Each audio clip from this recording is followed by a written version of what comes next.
أصداء الجدل الذي أثارته تصريحات نائب رئيس حزب الحرية والعدالة في مصر ودعوته يهود مصر للعودة من إسرائيل وجدت اهتماما في أوساط هؤلاء اليهود.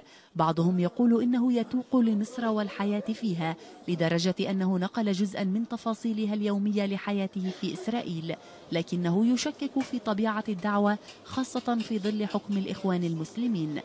مصر واحد اللي مولود في مصر تملي بيحب مصر مهما يكون، مهما بيعملوا ما بيعملوش. واحد اللي بيروح لمصر عشان يقعد ويتكلم على مصريين يقول الحبايب هناك، ما في ولا بلد في العالم اللي فيه حبايب زي المصريين. معظم اليهود ذوي الأصول المصرية يعيشون في مختلف مناطق مركز إسرائيل بعد أن غادروا مصر في عهد الرئيس الراحل جمال عبد الناصر وقبله في عهد الملك فاروق، وألغيت جنسياتهم المصرية. هي ممكن تكون، بس حسب هيعرضوا عليهم ايه. يعني هل هيرجعوا لهم الجنسيه بتاعتهم اللي كانت جنسيه مصريه، الاملاك، الاشغال؟ هل هيضمنوا انه يعيشوا بامان، مفيش حد يقدر يتعرض لهم؟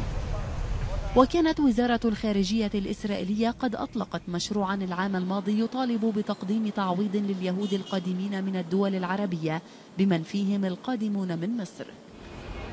اندمج يهود مصر في الحياة العامة في إسرائيل، والحديث عن عودتهم لا يبدو واقعيا في أوساطهم على الرغم من حنينهم لمصر وطنا خلفوا فيه ذكريات كثيرة. من باتيام، شيرين يونس، كاين نيوز.